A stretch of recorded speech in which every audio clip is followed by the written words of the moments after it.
Welcome to Limitless, How to Crush It in Commercial Real Estate, the show that gets you inside access to how some of retail real estate's most successful leaders went from your average Joe Schmo to the CEO. I'm your host, Aaron Zucker. In today's episode, we hear the incredible story of Brian Finnegan's journey, from sneaking into office buildings selling what he calls a commodity product to running the entire leasing platform at Brixmor as the executive vice president, one of the largest owners of shopping centers across the country, all before turning 40 years old. So let's dive right into it. Hey everybody, Aaron Zucker here, the host of Limitless, How to Crush It in Commercial Real Estate. Wanted to take a quick second and thank the guys over at CASSource, who are a phenomenal agency that helped me put together this idea of creating this podcast into a reality. They're willing and able to not only put together a podcast, but any other great marketing content that you may need. And I'd highly recommend reaching out to them. Brian? Yeah. Appreciate you joining. No problem. Happy to be here. Yeah, no, it's exciting. Anytime you get an opportunity to speak with somebody who's, for lack of a better term, climb the corporate ladder, as cookies cutter as that sounds, as quickly as you have with such a stellar role at this point in your career, I think is going to take notice to anybody. And I think our listeners out there are certainly going to appreciate getting to hear your story. So, well, first, I appreciate it. Appreciate spending some time with you. It doesn't feel like it's been that fast, but I'm really lucky to be where I'm at. So, right. I think hard work may have something to do with it too, yeah. But we'll get into your story a little bit. So, okay. Let's go way back. Where'd you grow up? Where are you from? What was your family life like? Yeah. So I'm from Philadelphia. I grew up there. Most of my family is still there. I grew up just outside of Philadelphia, close to in the Roxborough-Manioc section of the city. Still in the city limits. My dad worked for the city. Like I said, most of my family was from in and around Philadelphia. Yeah, so I left. I went to Duquesne in Pittsburgh for college. I wasn't sure if I was going to play basketball at college or not, and I wasn't that good. But some smaller schools, how tall are you? You're like I'm a giant. 6'5". Okay, yeah. Which is a giant in the real estate business. Yeah, I guess so. So you're pretty good. I was okay. Player. I wasn't great. I could have played like maybe D2, D3 was where I was looking, and then went to Pittsburgh. Loved Pitt. I went to Catholic school basically my entire upbringing. So having 4 more years of Catholic school was important to my... So you ended up going to Duquesne? I ended up going to Duquesne. And did you play there? I didn't play there. Okay, got it. But in any event, I ended up there and it was great. I love the city of Pittsburgh. It was my first time really spending a lot of time outside of Philadelphia. And then went back there after school and shortly after I got into real estate. So let's take a step back even further. You said your dad worked for the city. He worked for the city, yeah. Basically... Philadelphia has a large parks division. So Fairmount Park is one of the largest public parks in the country. So he worked the Fairmount Parks commissioner. So he was responsible for, events there, some property management type stuff, and worked for the city for 30 years. So he worked at playgrounds. He worked, organized team sporting events at a lot of these playgrounds and stuff. So he worked for the city for a long time. And what did your mom do? My mom worked for a litigation support service, which... If you ever see, they don't see as many of them now because most of those guys do document imaging and scanning. But I don't know if you remember, there'd be guys walking around town with big boxes like Xerox boxes. Well, what litigation support service at the time would do reprographics for trial for attorneys, copy work, basically, do medical records work. And it was a heavy sales intensive business. My mom was there when it first started. She's still there today. She's been there 40 years. Yeah. It's been there 40 years. So it's actually where I started working in high school and kind of when I got out of college. So you worked as a kid growing up? I did. Yeah. Do you think that had some influence on your career today, having to have a job? Yeah. Work was always, both my parents worked, and thinking about it, whether it was 2 of us going out and to my buddies shoveling snow and getting money for that, or it was, mowing lawns, doing some yard work. I had a job after my freshman year of high school. Okay. In the summer. So you're 14 and working. Yeah, it definitely had interest. Look, I grew up in a middle-class family, and I didn't really want for a lot, but my parents really instilled in my brother and I that you had to work, and it was just expected that you had a job. And your brother, you older or you younger? Older. I'm older than my brother. Yeah. All right. So is that where you get your managerial skills from? No, not at all. My brothers, I tell people all the time, I can only wish to be as smart as my little brother. He's on the partner track at a big law firm in New York City. worked his tail off to get there, worked his way through law school in New York, which is not the easiest thing to do when you're not supposed to be working, and funding that was tough. And I couldn't be more proud of where he's at today. He's one of the smartest guys I know. He's a transaction attorney. I like to think that I work hard a little bit, but he works harder than I could ever imagine in terms of the hours they have to put in on documents. And you think about major transactions, attorneys have a deadline to hit a date. Right. They got to hit the date, right? And every client has an urgent matter all the time. Every client has an urgent matter. And so when he's on a deal, it's a big deal. I get that.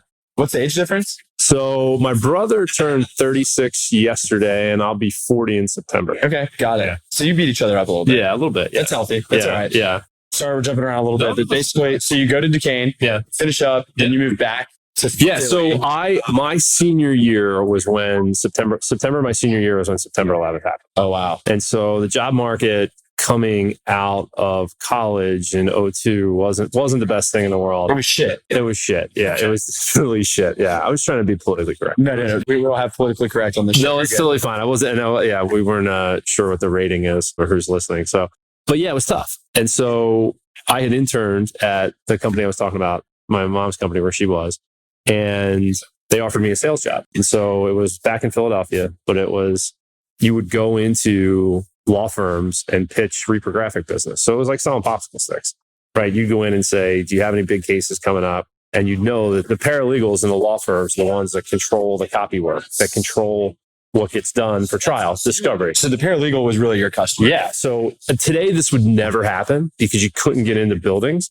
But like I would walk around with, whether it was basketball tickets or theater tickets or candy or things like that, and literally sneak into attorney's office. Like someone would come in and let me on the floor, and I would go cubicle to cubicle, passing things out, passing candy out, passing gifts out, and just getting to know attorneys and then paralegals. Our mutual friend Beth Azor is going to love that part of the story. That's awesome. So you're hustling, you're out there. Yeah. Were you a money thirsty guy? Like, what made you have, because that's not easy. No, like, I mean, it comes naturally to you, I'm sure, because I know you well enough to know that like you have the chutzpah to be able to do something like that, but that still takes grit. That still takes work ethic. Sales for me was always interesting because there was not really a cap on what you could make. I probably did, while my parents sacrificed to put my brother and I in a really good school where we learned a lot, our high school in Philadelphia, where it really taught me how to think. I didn't put as much time in school as I probably should have. Right. That's how you end up in real estate. Yeah, exactly.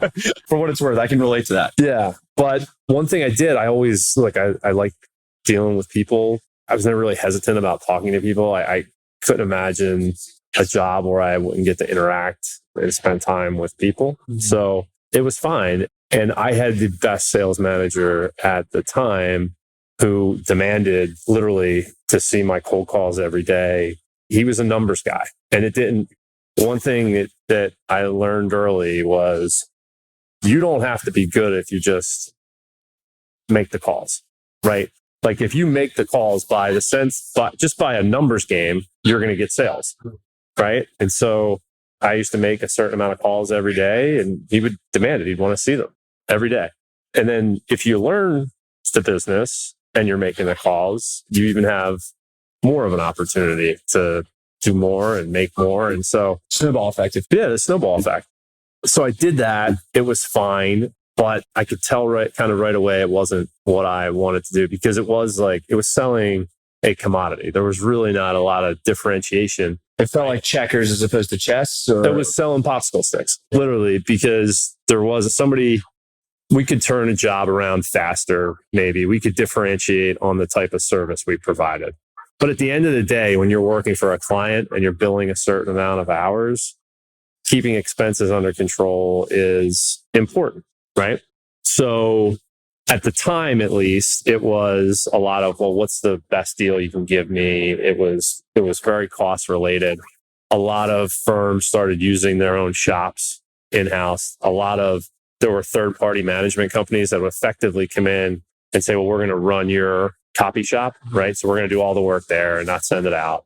So I just didn't like, and the other thing is I felt like I worked hard and I felt like I earned the position and I had picked up some accounts. I was fortunate enough to get some accounts pretty early that where I was able to earn commissions, but I did felt like it was handed to me because I was working at my mom and my godmother's company. And look, I interviewed with their partner, but for some reason in the back of my head, I felt like I didn't earn it. Right. I get that. I mean, it sounds like you knocked it out of the park. I know your humility and how humble you are. No, but it's like you sit there, and for coming right out of college, I was making good money. I was living at home, but it wasn't like what I really liked to do. I knew there was going to be a point where I didn't want to do it. So I just said, okay, why don't I find something I want to do early? So I want to totally get into ripping the Band-Aid off and pivoting in just a second, but I have 2 questions about the job before that raced through my head. Yeah. You talked about how you knew you wanted to do something where you're interacting with people. Yep. I can relate and appreciate that. I'm the same way. But in that sense, it's people who naturally tend to want to interact with people, obviously like people to like them back. Now, how did you take no? Because I'm sure you were told no a time or two or 10,000 along the way. Yeah. And look, rejection sometimes still is not the easiest thing in the world. Somebody taught me one time, and I actually had a conversation with somebody in our leasing development program about this last week.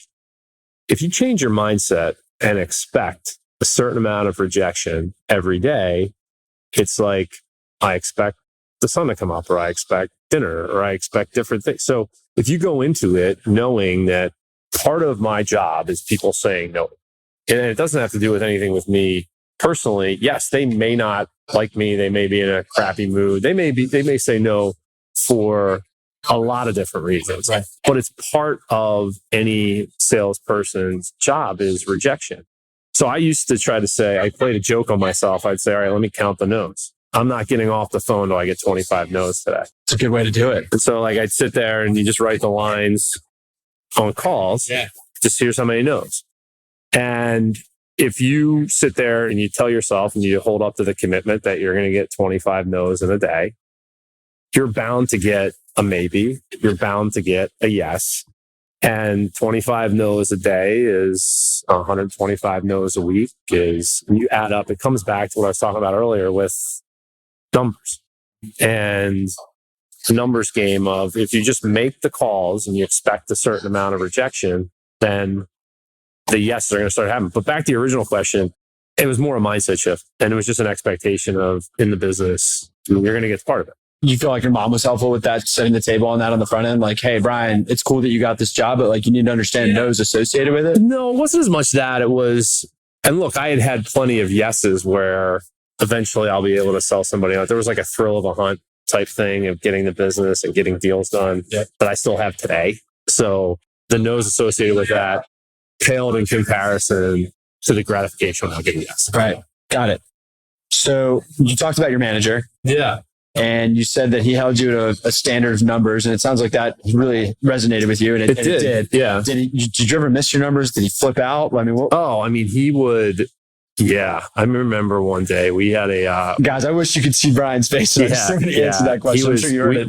We were doing a sales boot camp, and I came in at 8:45, and he was there at 8:30, and the guy who was training was at 8:30, and I had a dumb excuse for why I missed it. I don't know if I had a shirt from the dry cleaner or whatever. It was a dumb excuse.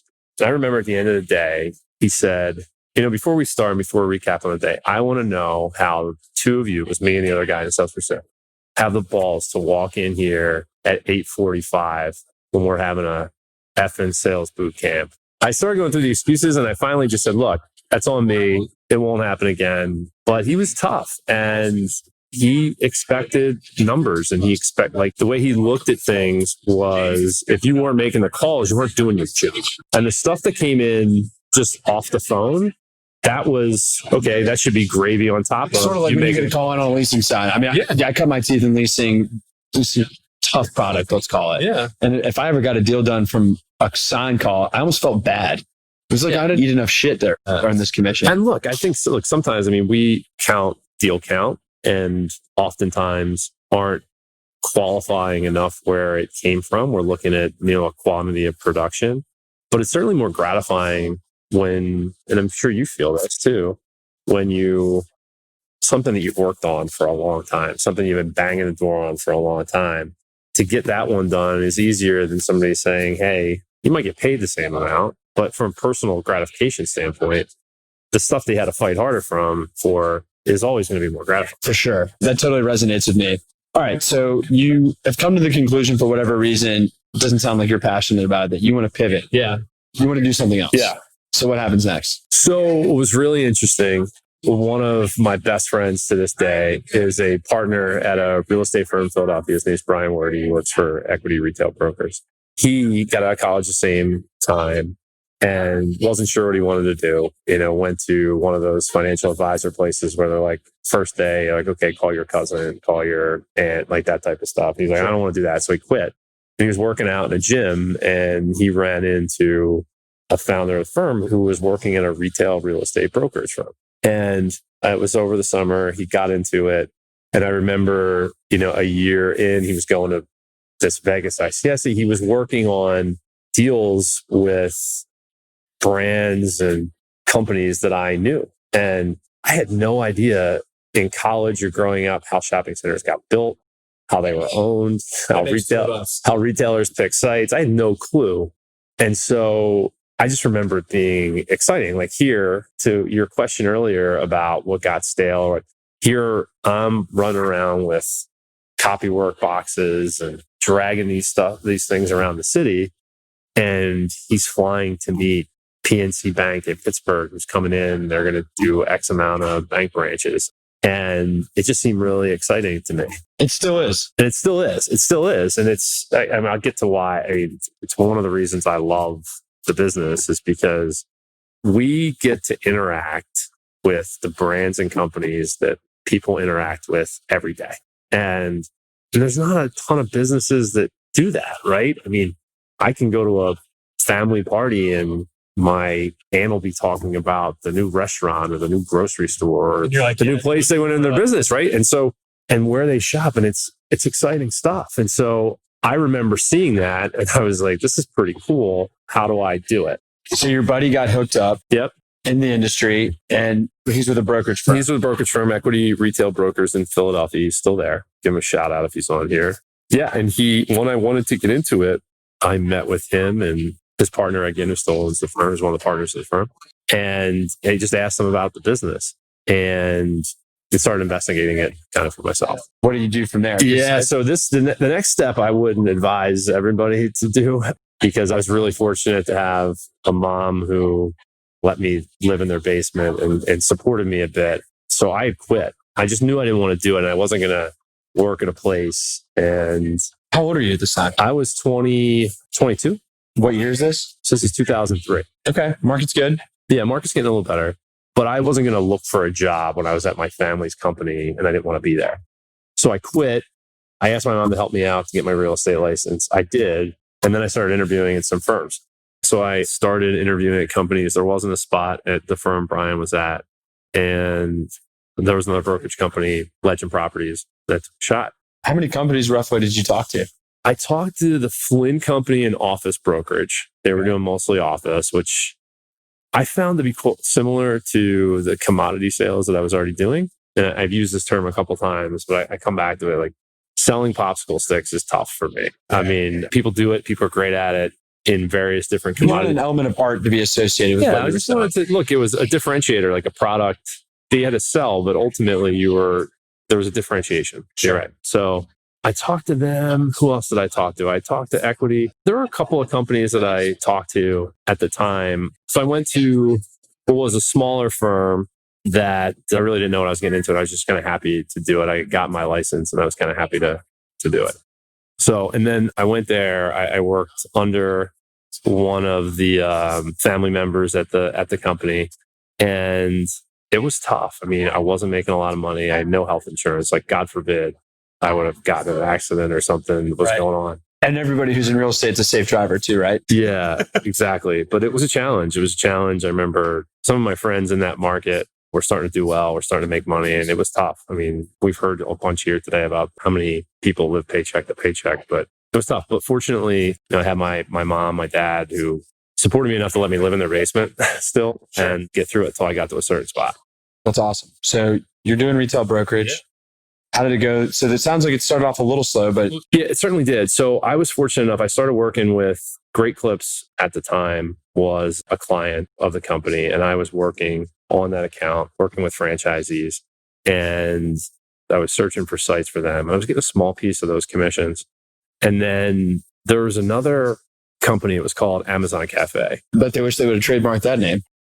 Yeah, exactly. I didn't even think of that, man. Yeah. It's kind of like a tropical smoothie is today. Okay. And what was really interesting, one of the guys at the firm left. And at the time, like people in a brokerage firm were still looking for the biggest things. And now if it's a good concept, I'm sure even established brokers would want to run with them to some extent. But at the time, they didn't feel like dealing with franchisees. And I started working with them. You're doing cartwheels in the corner by yourself, excited. No, I wasn't. I was working. I was partnering with somebody on it. I had actually done enough where they wound up giving me a small. I might have been like at 24 grand or something, but at least I had health insurance. I started to earn a little bit of commissions, and no one wanted this account after the guy who I was working with on left. So I picked it up, and literally within a couple months of me picking it up, he sold 12 franchises. So I was suddenly scheduling portfolio reviews with General Growth and malls. I didn't even know where these places were. You didn't even know what CAM was yet. No, I'm kidding. But in New Hampshire, and working with developers who frankly wouldn't even call me back before. So that was fun. I put a bunch of those into a number of shopping centers. I know you're a franchisee.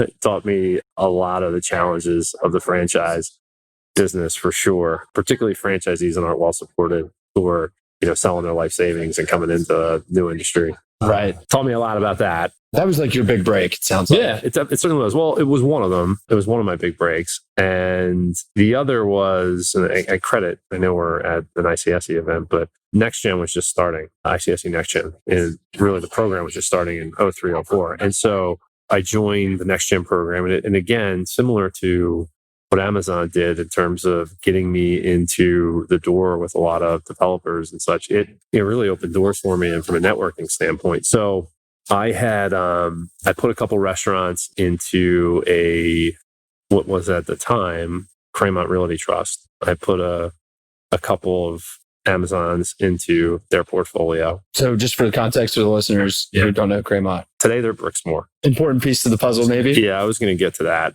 but that's fine. At the time, they owned about 90 centers and 12 million square feet. And they're a big Philadelphia landlord, which we still are today. And I didn't love the brokerage aspect at the time. Just the best thing about it for me was the opportunity to be able to go out and fall on your face. Like I didn't know anything. And Jim DePetros had enough confidence in me to allow me to just go out. Do you have like that super embarrassing story that you can think of? Because you mentioned falling on your face, which is inevitable for everybody starting in the business. Well, I had one. I remember having to get up in front of all of the Great Clips franchisees because the broker I was working with was on vacation and the franchisees weren't happy with our responsiveness, how up to date we were keeping the portfolio list. And I was 23, maybe 23, and literally having to stand up in front of a group of 20, 30 franchisees, explaining to them like why we screwed up, why we weren't maintaining things the right way so that we could keep the business. And that was tough. The other one was the what I was talking about with Amazon earlier. Like I was literally pretending on the phone to negotiate like letters of intent in the Chamonix Mall and other places with mall guys who've been doing this for a very long time and just kind of acting as if as best I could. So those were two things that kind of stuck out to me a bit, which were like some learning experiences, I guess. Sounds like it might have been terrifying at the time, but you may have grown from it. Yeah, for sure. For sure. All right. So back to your story. Yeah. Sorry for my side rants. I tend to do that. No. So you're cutting deals with Amazon, with Great Clips, Amazon Cafe. I don't want to confuse the other Amazon at this time. I put a couple into Cremont centers. And when I was looking for an opportunity, I was ready to move. And so I started interviewing with a mall landlord at the time. And at the time, they're a huge mall landlord in Philadelphia. It's one of those like the best jobs you didn't get. Went through the interview process. And I remember because I could tell I wanted to get on the landlord side. I just like the ownership side of it appealed to me. Like, you're working for, like, as a broker, it's great if you build up a client base and you're working for your client. You're almost like you're an extension of them, either on the tenant or the landlord side. But working for an owner is just, you look at it, you own the real estate, right? And that appealed to me. There was a security aspect of it too, a bit. And I looked at the way kind of ownership carried themselves versus whether it was the booths at ICSC, or it just seemed more like a professional path for me. And I got to know a few people there. So I'll never forget this. I was sitting in a car outside of Legend, and I got a call that I wasn't getting the job at this mall developer. And he just said, look, I went in for the interview and he gave me 2 malls, and he asked me like what I would do with these malls. And I spent the weekend like going through how I'd break something up, and I sent it into him. And I remember I went in, I met everybody there. And then following that, I got a call that, you didn't get the job. And I remember sitting there like, what am I going to do? This sucks. I went in and I went to the ICSC website. I looked at the job postings, and it was a job posting for Cremont. And so I sent the resume to their head of leasing, Mike Moss, at the time. And rather than post it, he just said, would you move to Connecticut or Virginia? And I said, for the right opportunity, sure. He's like, can you come in tomorrow? So I came in, interviewed, and got a great opportunity. I had a non-compete at the time. If anybody who's on here, I'd suggest if you're starting out, not signing those as well, or avoiding them as best you can. That's good advice. But the non-compete was only within 60 miles of Philadelphia. So you were 1 foot out of the door. So I left, and like to me, DC seemed like a really fun place. I knew some people down there. So I went to lease what was their southern portfolio, which was 2 assets in Maryland, 3 in Virginia, 2 in North Carolina, 2 in South Carolina, and 2 in Tennessee. Wow. Yeah. Did you open up that office? Was that a new office? No, so it was an office at Murumsco Plaza. It's on Route 1, not far from Potomac Mills. Mm-hmm. That's about an hour south of DC. And it was a center that we were selling at the time. And when they were selling centers at the time, they literally didn't put like a penny into the shopping center. Like from the dead birds and the space, it was tough. So there was an office down there with a property manager, 2 property management assistants. And so I moved down. I was in Philadelphia for a few weeks and then moved down. And this was November of 2004. And within 2 weeks, an email goes out for a phone call that we were being sold to Centro. So I just get down to this office. I picked up my stuff, and I'm sitting there. I'm like, you gotta be kidding me. Like, what does this mean? What's going on? All this stuff. But it wound up being the best thing that ever happened. Okay. That could have gone either way. It sounds like it was a fortunate break for you. Yeah. So what happens next? Yeah. So from there, Centro comes in. My boss is going to leave, ultimately winds up staying. But the founder of Cremont, he was leaving as part of the deal, cashed out of the deal when Mashan and his son left as well. And his son was leasing all the Philadelphia assets. So within 6 months, it got me the opportunity to move back to Philadelphia, lease properties in a market that I knew really well, and lease better assets, because obviously that was our non-core portfolio, and be in the office with the new management team that came in from Centro. So that exposure was critical. It was critical. The other thing that was critical was the Centro story. So Centro was an Australian REIT. We were the second sort of platform that they bought in the US. They bought 13 centers in California a year before they bought us. But the other thing that was interesting about it was, within 2 years, we went from about 100 centers and 12 million square feet to 750 centers and 110 million square feet. I'm no mathematician, but that's real growth. Yeah, it was a lot. It was a lot. And it opened That's up. insane. Yeah, it was crazy. 7.5x on anything. But when you're talking about hundreds, you're talking about shopping centers. It was insane. But I was also, and I was exposed to investors coming in from out of town. You were going to grow up whether you wanted to or not. Yeah, and taking these guys out on tours, taking them out to, whether it was, I remember when they came in, our COO at the time, Mark Wilson, he said to me, I don't care what these guys want to do, just take them out and they'll enjoy themselves tonight in Philadelphia. The next day there's like investors puking on the bus. And you did it right then. Yeah, we did it right. I was exposed to investors. I got exposed to just a lot of different things. And as we expanded, I'm like 25 at the time. And as we expanded, we were the team that kind of grew with them. So when they combined the operations with the West Coast a year after they bought us, I moved out to California, and I'd never been to the state before, but I thought I was going out there to band-aid a situation, and I wound up moving out there to Santa Monica. Mm-hmm. Had a small team at the time, so I had a legal person who was working with me, who's still at the company today, Heather Dwyer. We had another leasing rep and an assistant out there. At this point, are you managing any other leasing agents, or? Yeah, just one. I started managing one. Not Heather. That was Susie Daniels at the time. So we moved out to California, and we at the time, and Centro then at the time bought a number of other public companies to facilitate that expansion that I talked about. So I was really lucky and fortunate to be in that spot. Insane career trajectory. Yeah, it was fast. It was definitely fast. At 25, 26 years old. So you're living out in Santa Monica. Yep. The company's enormous. Yep. You have for lack of a better term, you're essentially a regional leasing. Yeah, regional VP. Yep. This is 2005. So this would be, I moved out there in June of 2006. Okay. In March of 2007 is we announced the merger with New Plan XL. Sure. And I was at kind of another crossroads there because they had a VP that was doing roughly the same thing, right? And he had just joined the company. So that happens in 2007. I don't get the job, the VP job, which obviously is disappointing, right?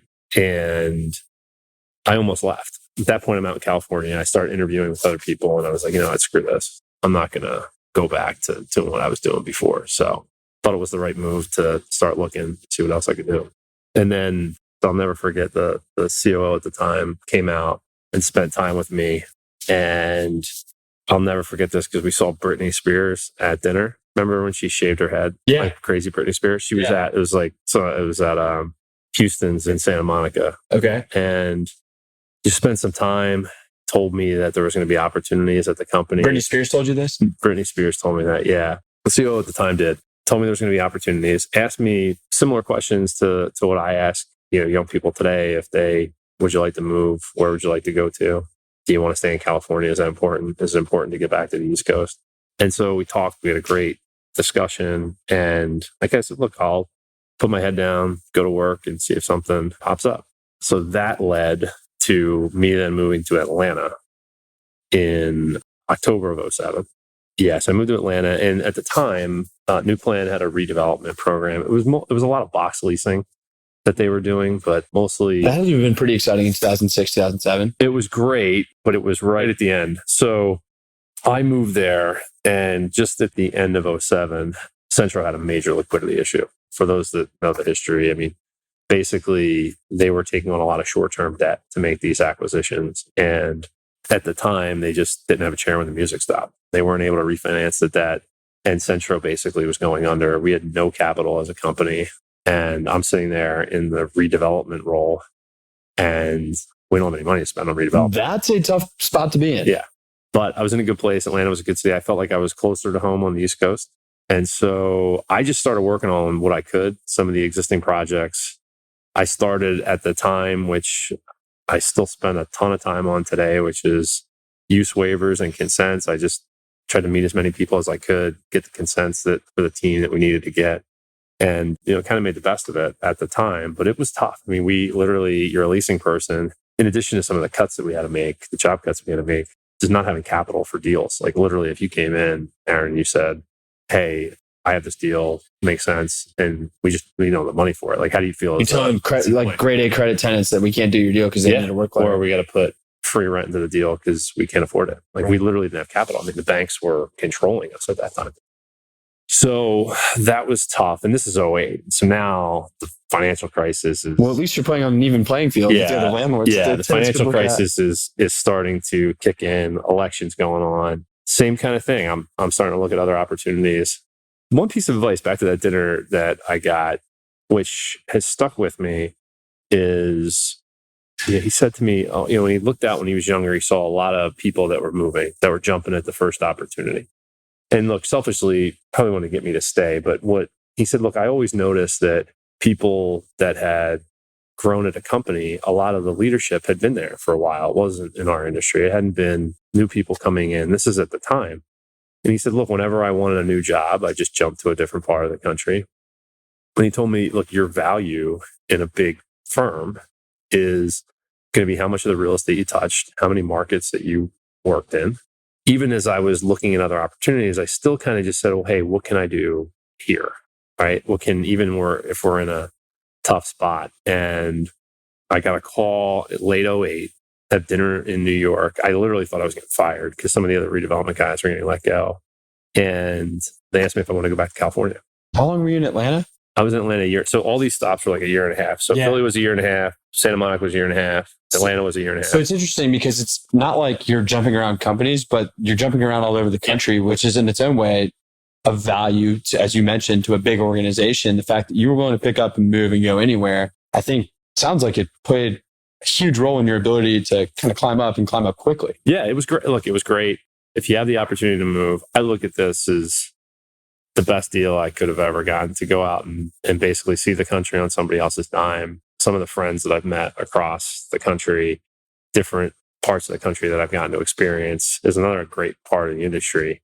And I'd recommend anybody, look, to get if you want to see other places, this is a good way to do it in the business that we're. I'll second that. I mean, I started my career in Atlanta, then moved to Charlotte, then went down to South Florida. Yeah. Now I'm back in Charlotte.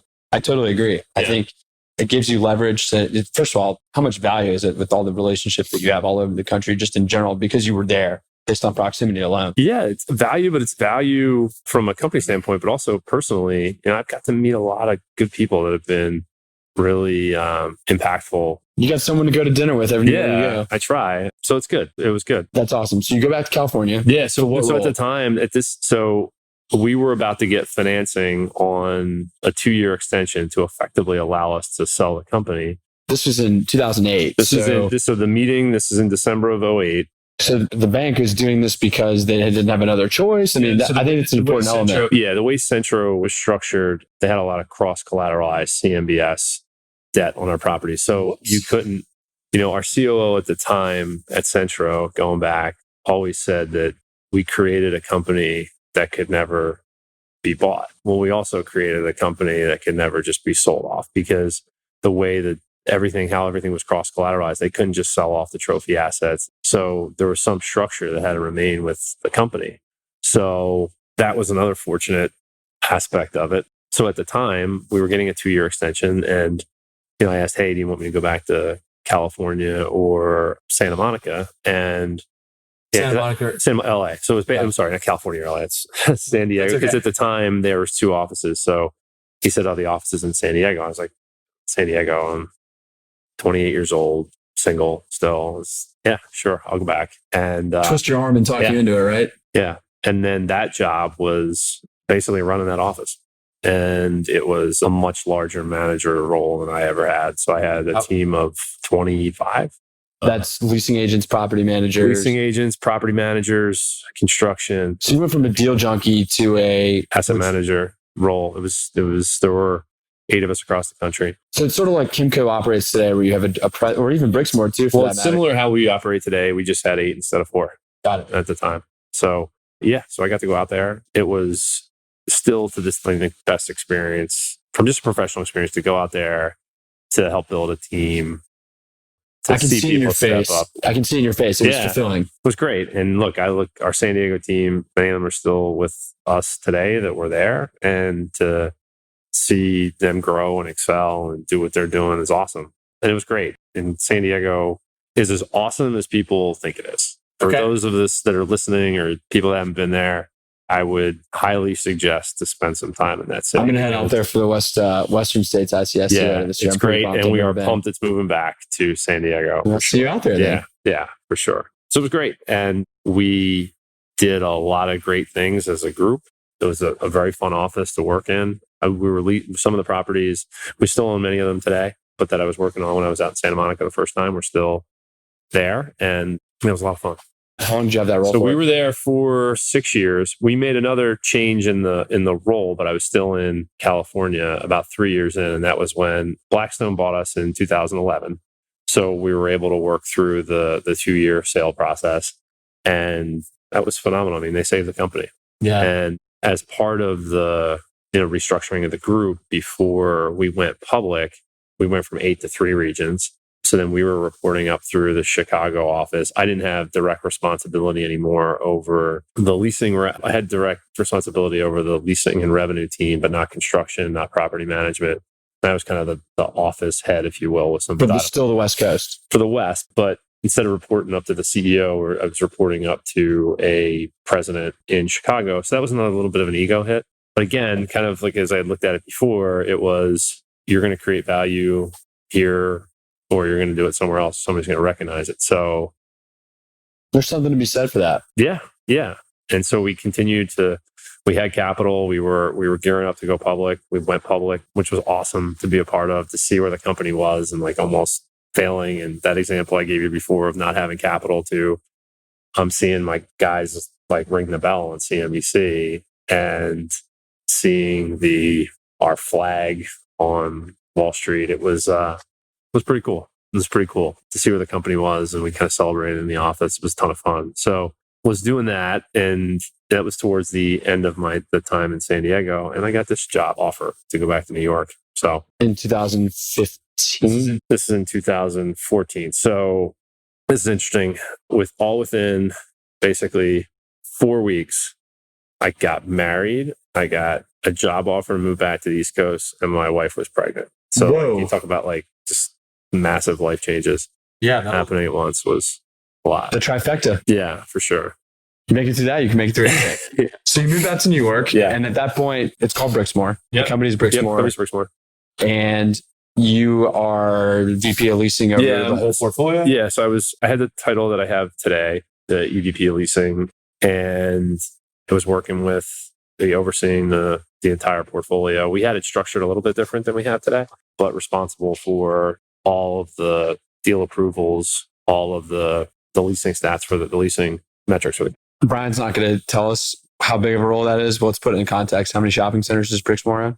So today we have around 400 today. And how many offices? Right now we have 4 regional offices and a corporate headquarters in New York, in addition to several local offices and some sub-regions. How many regional VPs of leasing are? 4 presidents that oversee 2 leasing VPs, and each of those leasing VPs roughly anywhere from 3 to 6. So how many people are on the leasing team at Brixmor today? So on the revenue team, you try to include the whole revenue group, is about, give or take, about 100 people. So that's leasing, that's marketing, specialty leasing, and revenue generate. And we include legal in some of that, but generally our revenue team is about 100 in that. And how many new deals will you approve roughly in a year? Roughly like 650 new leases. That's a lot of new leases. Yeah, 3.5 million square feet of new lease activity. All in such a short amount of time. And that's all before your 40th birthday. No, so that's a year. So that's what the team did last year. No, I know. That's the fact that you're overseeing that type of responsibility and accountability within an organization all before your 40th birthday. I'm pretty fortunate. You should be proud of yourself. It's an unbelievable accomplishment. So if you're seeing 600 or 650 new deals a year, you got to have one story for me on the craziest deal you've worked on. And this is a perfect segue into my little rapid fire Okay. portion. The craziest deal that I have worked on, Matt will appreciate this, Berger, who runs the West Coast for us. So in Davis, California, we have a Trader Joe's today. It's actually one of our big future redevelopment projects that we have. But at the time when I was leasing that, Trader Joe's wanted to be there. I kind of walked out. There was some interest when I moved to the West Coast the first time in Santa Monica. And we had a radiological facility that was on the pad. We had a relocation right in the lease. And they were a huge radiological company in Northern California. And we were going to move them to the interior of the mall and then put Trader Joe's right up front. And we went into the office to sit down with the radiological facility. And they're basically like, I don't really care what's in the lease. Like, we're not moving. Like, I see the relocation right. You're going to have to sue us to move. And so we had given them an offer. We had to put them in the back of the shopping center. We had talked about signage and how we were going to have. So you needed the NOI on the backspace. I mean, you had an incentive to try to keep them. Yeah, but again, even if we just said, hey, leave, they weren't going to, like, we went to the point of then trying to find them another site, all kinds of stuff, but they didn't want to leave, right? They had a great location where they were. And I remember the political campaign that they put through to make sure this didn't happen. The local paper said Trade Tour shows, like Trader, right? And they were bringing like older people to public hearings, basically showing how they couldn't walk to the back, how they needed the access up front. So we had a lease in place and basically ready to go. And we're fighting this for years. I moved to Atlanta, come back. And when I got back, I get a call from a facilities guy who we were negotiating a termination or relocation with. And he says, we have a 7-year option. Our contract with the hospital only goes another 5 years. Will you change the option? I'm like, no. And he goes, okay, then we're probably not going to take our option. I was like, get out of here, whatever. Comes and goes, and they just don't take the option. And boom, you got him. I called the head of real estate at the time for Trader Joe's. I'll never forget the call. They're like, so what do we do? I said, well, we take the lease that we had, and deal still makes sense. Rent still makes sense for us. So they're like, well, are they definitely out? Like, we spent all this time. They were worried about the political blowback that they had previously. And you're worried about your reputation with Trader Joe's. Yeah. And so I'll never forget. They just didn't take the option. We teed it up, redid a couple things of the lease. Today, that store is right in front of UC Davis. I imagine it's doing a little bit of volume. It's doing a lot. It's doing a lot of volume. And it's one of the most gratifying things I've been a part of in this business. And I think it tells you the impact that you make on communities. When at the store opening, this woman came up and someone was in a wheelchair, and she's basically taking him into the store. And she's like, hey, he just wanted to come over and thank you guys for bringing them to our town, or to Davis, and making this happen. It was like, it's really cool, right? You don't think about that all the time. You're in deal mode. You want to get something. You're looking at a spreadsheet And what community, and you see how many people are there that day. That was pretty awesome. So that's awesome. That was one. That's probably for me the one I'll remember the most so far. Yeah, until the next crazy story comes. Although that one's going to be hard to top. So you've had a ridiculous amount of success this early in your career. I mean, call it luck a little bit, but that's sure. I think it was Sam Snead that said, the harder I work, the luckier I get. Yeah. And I think that certainly applies with you. Yeah. And the question that I would have for you is, where do you see yourself like going next? Like you're sort of at a crossroads, right? Because you've hit this pinnacle so quickly in your career. Like, I mean, as far as REIT world's concerned, like there's only so much more for you to do. Like, what happens next? Yeah. I have a lot of places to still grow. I still feel like, look at myself and really feel fortunate I'm in the position that I'm in, and I'm supported the way I am today by, our CEO, our management team, and with where the company's been and where it is today. I love what I do. So I love seeing new people come into our company and get experience to this business. I love seeing people that have kind of grown up through our business, taking on bigger and better things, both within Brixmor and outside of Brixmor. One of the cool things here over here at OAC is just seeing how your peers have grown and other people have grown. And you've talked about how you went to a bunch of different places and some of the different things you're doing.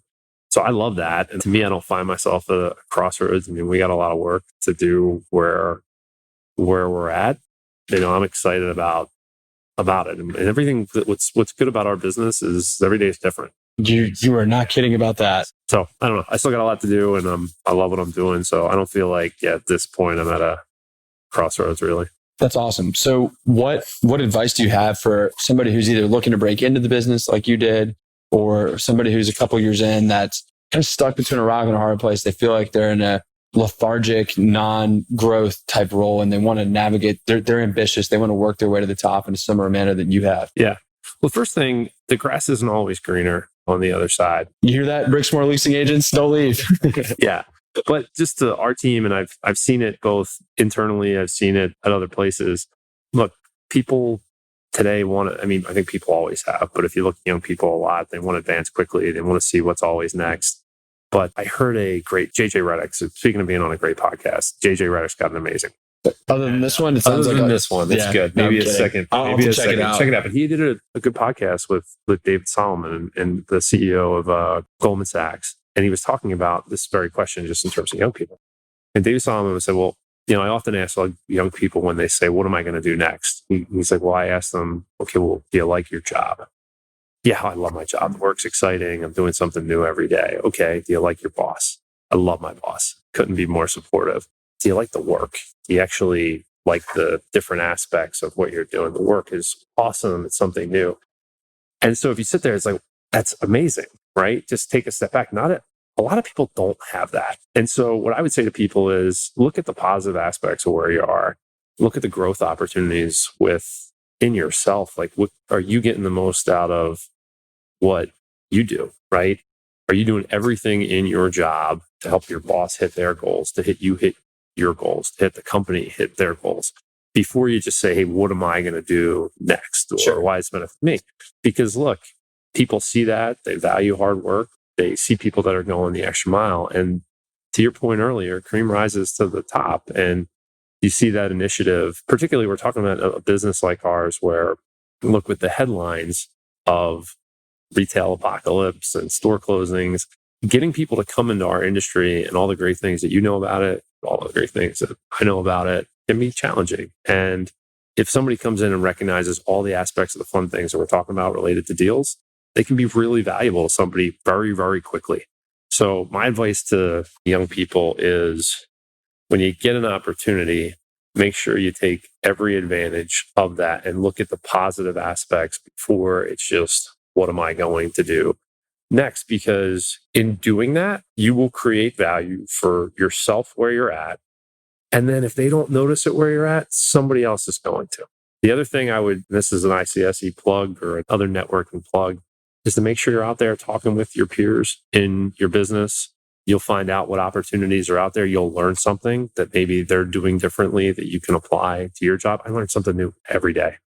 And I try to tell myself to go into different situations to make sure you learn. I hope I learned a lot at this conference this week. So that would be most of the advice that I would have, is really look at what you have today and the opportunities you have before you just try to go somewhere else. Great advice. Now, as far as I want to revert back to what you mentioned in the beginning of your advice rant. I'm a ranter. That's a compliment. That's a compliment, by the way. Do you recommend consulting with mentors? I do. And okay, so it sounds like you've thought about leaving. You have left a job before. You've thought about leaving jobs in the past, which may or may not have been the right decision. It seems like you've made the right decision more times than not. Did you have mentors that you relied on along the way, and who were they? And I took him on my first sales boss. I mentioned Mike, who hired me at Craymont, Jim, who gave me the first opportunity at Legend Properties, Mike, who was our CEO at the time, who gave me the opportunities. Mike and Glenn really gave me the opportunities early at Brixmor. I think about other people, leaders in other departments who I just learned a lot of the business from, whether that was in construction, development, just through like osmosis and how they. So it sounds like a lot of your mentors are internal at Brixmor. Yeah, a lot of them are internal. And I mean, today, my boss has been a phenomenal mentor of mine particularly over since we've met over the past few years. So most of them have been a mentor, but also outside the company in this industry. And I'm just thinking of it because there's so many that I have. I mean, one who's a friend, Scott Huffman, who's at a small shopping center owner outside in the Bay Area. He was somebody who was in construction development, who was learning to do a lot more. He's got a great COO asset management type role today. Taught me he had a young family at the time, and just watching him work at that stage of his career to prove himself to do better was really gratifying. And then my biggest mentor is my mom too. She was a breadwinner growing up. She wasn't the mom who was cooking stuff or was always at home. My mom was, which is great. My mom was somebody, she commuted long hours to work. It was probably really tough for her I know it was tough for her to not be there in the house for kids all the time, but she sacrificed. So my brother and I had a good education, and she taught me business. She taught me how to interact with people. She's incredibly personal. I joke that that's what I want to be when I grow up. Still to this day is my mom. And then that's kind of fun she has. But any traits or talents I may have come directly. That's awesome. Yeah. That's awesome. I know you're a reader. Yeah. One book that changed your career. Since you said one, I'll give you one recently that I gave out to all of my direct reports and some others on my team is Atomic Habits by James Clear. Yep. Beth Azor had recommended that. And how he talks about just creating good habits and taking really small steps to do it and not trying to bite off too much out of the gate has been incredible for me. since reading that, I've got a push-up streak going, a meditation streak going, a reading streak going. Man. No, like I'm not trying. shape. Yeah, it takes a lot more of them to do it. To just start getting older. So that book's been awesome. And for anybody that feels like they're in a tough spot or going through a lot, a book that's been was important for me at a tough stage in my career when I was answering like a lot of the questions about where I want to go is called The Obstacle is the Way by Ryan Holiday, who I think that one's on my list. Yeah. Talks about how using the challenges in life and having some perspective can help get you through some of the toughest challenges you have. So that's another one. Got it. Last question before I let you run. Everybody, obviously, and this is really related to many, many, many years from now. Yeah. When you go down as an icon in this industry. Come on, man. I don't know about that. And I see puts out an article about the unfortunate passing of Brian Finnegan. Yeah. Decades and decades and decades and decades from now. What do you want your legacy to be like in this business?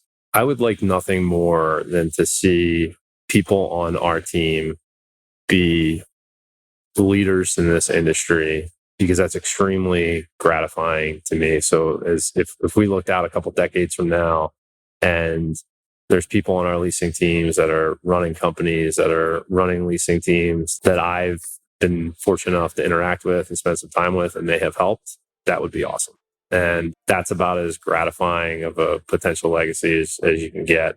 So I think about it. That's the biggest thing. Brian, your story is inspiring.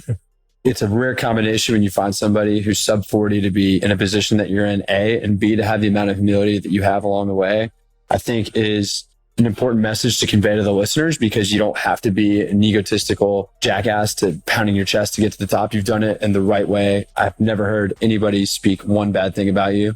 And it's a kudos to your personality and your tenacity to get where you are and doing it the right way. And I just can't thank you enough for spending time with me. I appreciate it. I'm sure you'll find a few tenants out here that might say a bad thing. That's doing your fiduciary or ownership, man. That's a big deal. Exactly. It's not easy to talk about yourself sometimes, but hopefully somebody can take it and kind of see what's been helpful to me, and hopefully they can use it for themselves. So I appreciate it, man. It's really good to see what you've been doing yourself, and look forward to continuing to run into you. Yeah, no, I'm extremely confident somebody will get something out of this. So thanks again for joining us. Thanks, man. Thanks for listening to Limitless. If you like what you heard, it would mean the absolute world to me if you took a little bit of your time to subscribe. If not, perhaps even leaving a review, good, bad, or indifferent. And please feel free to reach out to me directly on my LinkedIn page or on our website, zuckerinvestmentgroup.com.